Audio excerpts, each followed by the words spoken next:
So இந்த கிருஷ்ண ஜெயந்திக்கு ப்ரிப்பரேஷனுக்கு எடுத்து வச்சுருக்கியா? ஆமாம், ஒரு வாரத்துக்கு முன்னாடி பண்ணி வச்சுட்டோம். ரெடி பண்ணிட்டோம்னா நமக்கு வந்து ஒரு 3-4 ஹவர்ஸில் என்னைக்கு பண்ணாலுமே நீட்டாக முடிச்சிடலாம். ஸோ மாவு வந்து நம்ம ரெடி பண்ணி வச்சுக்கணும். ஆமாம், ரெடி பண்ணி வச்சுக்கணும். கிருஷ்ணர் கால் போட்டது ரொம்ப ஈஸி. இது போட்டு காமிச்சிருக்கோம்.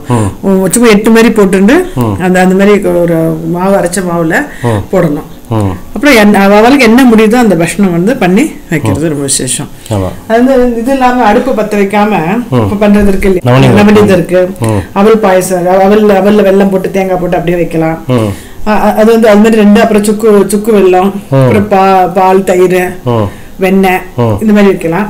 அப்புறம் நம்ம ஆத்துல ஜென்ரலா பண்ணுவோம் இல்லையா, வெள்ளச்சீடை, உப்பு சீடை கண்டிப்பா பண்ணுவோம். பட்சணம் எல்லாம் பண்ணுவோம். வெள்ளச்சீடை, உப்பு சீடை, தேங்காய், தட்டை, பைத்தம்பருப்பு எடுத்து வச்சிருக்கேன். பைத்தம்பருப்பு லட்டுக்கு, மனோகரம், அப்புறம் முள்ளும் இருக்கு, ரிப்பன் பக்கோடா, திரட்டி பால், அப்புறம் இந்த அவல் பாதாம் போட்டு உருண்டை பண்றது.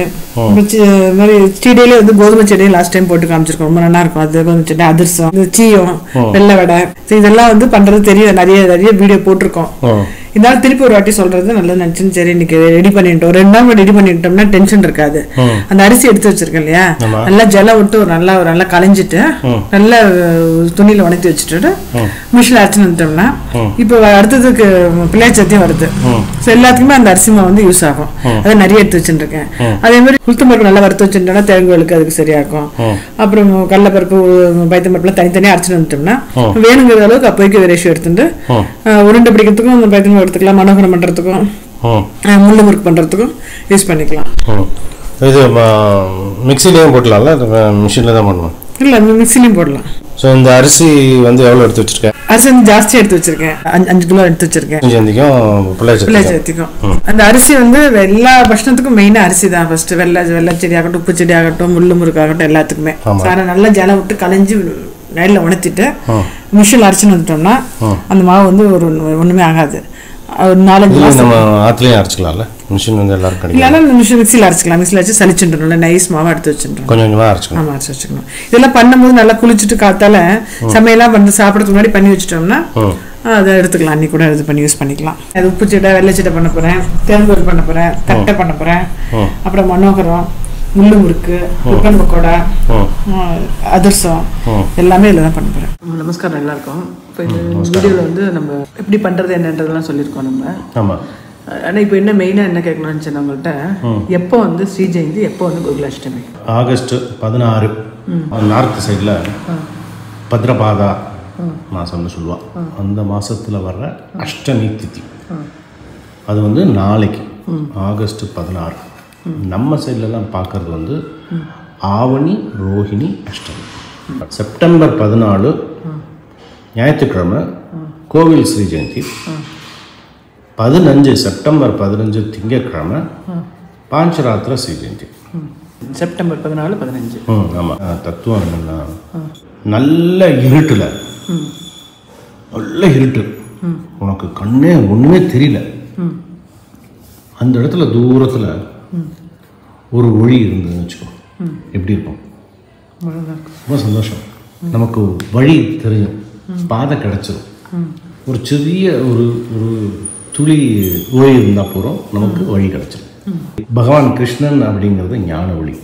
இப்போ உடலுக்கு வந்து கண்ணு வந்து ஒரு ஒளியை கொடுக்கறது, ஒரு வெளிச்சத்தை கொடுக்கறது, வெளிச்சத்தை பார்க்கறது கண், கண்ணன் அப்படிங்கிறவன. அது மாதிரி உயிருக்கு அந்த ஒளி கொடுக்கறது வந்து ஞானம். அந்த ஞானத்தை கொடுக்குறவன் கிருஷ்ணன். அந்த இருட்டில் தான் நமக்கு வெளிச்சத்தோட அருமை தெரியும். ஒரு பாலைவனத்தில் தான் நமக்கு ஜலத்தோட அருமை தெரியும். நல்ல கொளுத்துற வெயிலில் தான் நமக்கு நிழலோட அருமை தெரியும். அதனால தான் அந்த இருட்டில் வந்தான். இருட்டு அப்படிங்கிறது எப்படின்னா, இப்போ ஒரு வருஷங்கிறது வந்து தேவர்களுக்கு ஒரு நாள், நமக்கு வந்து ஒரு வருஷம். அந்த ஒரு வருஷத்தை வந்து 2ஆக பிரிச்சிருக்கா, உத்தராயணம், தட்சிணாயணம். உத்தராயணம் அப்படிங்கிறது வந்து சூரியனோட வடக்கு வழிப்பாதை, தட்சிணாயணம் அப்படிங்கிறது சூரியனுடைய தெற்கு வழிப்பாதை. இந்த தட்சிணாயணம் அப்படிங்கிறது வந்து தேவர்களுக்கு இரவு பொழுது, உத்தராயணம்ங்கிறது தேவர்களுக்கு பகல் பொழுது. ஸோ கிருஷ்ணன் வந்து தட்சிணாயணத்தில் பிறந்தான், தேய்பிர அஷ்டமி. ஸோ தேவர்களுக்கு அது என்னது? இரவு பொழுது. ஏன்னா தட்சிணாயனம். இது அப்படி ஓரமாக வச்சுக்கோ. அதே மாதிரி பித்திருக்களுக்கும் ஒரு பகல் பொழுது ஒரு இரவு பொழுது இருக்கணுமா இல்லையா? பித்திருக்களுக்கு ஒரு நாள் அப்படிங்கிறது நமக்கு வந்து ஒரு மாதம். நமக்கு ஒரு வருஷங்கிறது தேவர்களுக்கு ஒரு நாள், நமக்கு ஒரு மாதங்கிறது பித்திருக்களுக்கு ஒரு நாள். இதை வந்து எப்படி சொல்லுவோம்னா வளர்பிறை தேய்பிறை. இந்த தேய்பிறை தட்சிணாயன தேய்பிறை அஷ்டமி. இந்த தேய்பிறை அப்படிங்கிறது வந்து பித்திருக்களுக்கு இரவு பொழுது. சரியாச்சா? இப்போ தேவர்களுக்கும் இரவு பொழுது, பித்திருக்களுக்கும் இரவு பொழுது. நடுநிசியில தான் பிறந்தான். மனுஷாளுக்கும் இரவு பொழுது இல்லையா? ஸோ இப்போ 3 எல்லாம் கவர் ஆயிடுத்து. தேவர்கள், பித்திருக்கள், மனுஷா, மனிதர்கள் 3 பேருக்குமே அது என்னது? இரவு பொழுது. நடுநிசி. அவன் பிறந்த இடம் எது தெரியுமா? சிறைச்சாலை. இருட்டு. சிறைச்சாலையில் என்னாவது வெளிச்சம் இருக்கா? ஒன்றுமே கிடையாது, இருட்டு, ஒரே இருட்டு. அஷ்டமி அப்படிங்கிறது வந்து, அதுவும் தேய்பிறை அஷ்டமிங்கிறது வந்து பௌர்ணமியிலேருந்து அமாவாசைக்கு போகிறத தான் நம்ம தேய்பிறை அப்படின்னு சொல்லுவோம். இந்த அஷ்டமிங்கிறது எத்தனாவது நாள் வருது? 8வது நாள் வருது. அதாவது பௌர்ணமியிலேருந்து 8, அது வந்து தேய்பிறை. அதுக்கப்புறம் இன்னொரு 8 இருக்கு. அப்படின்னா அது என்ன அர்த்தம்? நடுநிசி 8வது நாள் அஷ்டமி. எல்லாமே இருட்டு, சரியான கும் இருட்டு. பறந்தான். அவன் பேர் கிருஷ்ணன். கிருஷ்ணன்னா என்ன அர்த்தம்? கருப்புன்னு அர்த்தம். கிருஷ்ணனுக்கு அர்த்தம் பேருக்கு அர்த்தம் என்ன? கருப்பு. இப்போ இதுலேருந்து என்ன தெரியுது? தேவர்கள்லேருந்து சிறைச்சாலையில் பிறந்த கிருஷ்ணன் வரைக்கும், அஷ்டமியில் இருந்து தேய்பிரையிலேருந்து தட்சிணாயனம் வரைக்கும் எல்லாமே இருட்டு. அப்படியே தேவகி மடியில் வந்து பிறந்தான். 4 கை. அவன் கையில் வந்து இந்த குழந்தைகள்லாம் லாலிபாப் வச்சுருக்கோம்ல, அது மாதிரி குட்டி ஒரு கதை. சங்கு சக்கரம், குழந்தைகள்லாம் விளையாடுங்க, அது மாதிரி சங்கு சக்கரம். அப்படியே சிரிக்கிறான். அவள் அப்படியே தேவகி பார்க்குறா. அந்த குட்டி கிருஷ்ணனுடைய மார்பில் குட்டி மகாலட்சுமி. குட்டி மகாலட்சுமியை பார்த்துட்டு கீழே பார்க்குறா. அப்படியே தொப்புள் கடியிலேருந்து பிரம்மா. இன்றைக்கி வந்து நம்ம குழந்தை, ஆம்பளை குழந்தை ஒன்று பிறந்ததுன்னா அது கல்யாணம் பண்ணுறது பெரிய போராட்டமாக இருக்குது. அவன் இங்கே வரும்போதே இதுதான் உன் நாட்டு பொண்ணு, இதுதான் அவன் பேரன்னு காமிச்சிட்டான் தேவகி.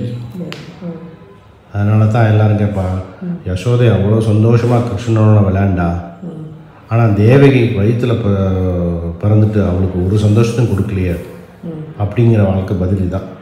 அற்புத பாலகம், அற்புதமாக பிறந்தான். அந்த ஒரு நாள் இரவு போதும் தேவகிக்கு வாழ்நாள் பூரா நினச்சிருப்பான். அந்த கும் இருட்டில் ஞான ஒளி, அப்படியே அவனை பார்த்த உடனே ஒரு பிரகாசம். அதுதான் மனசு.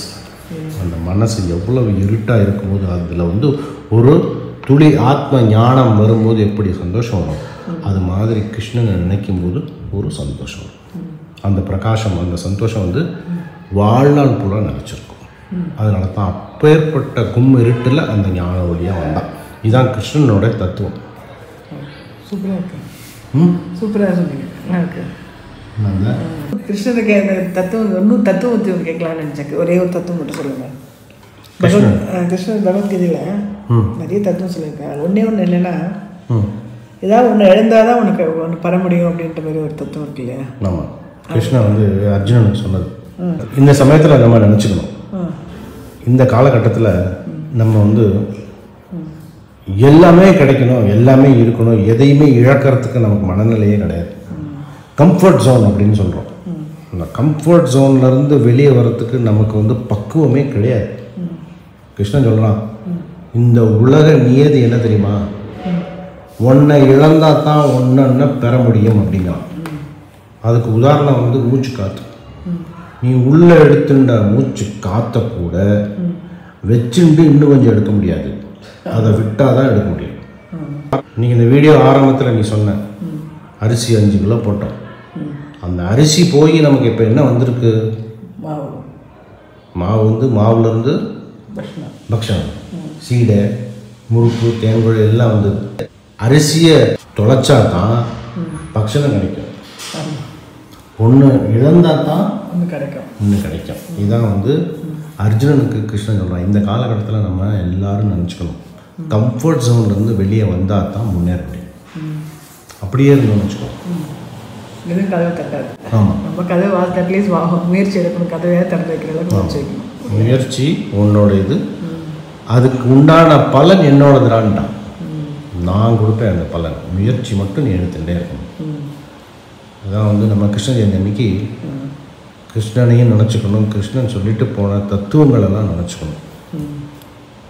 ரொம்ப முக்கியம். நான் தான். Okay, thank you.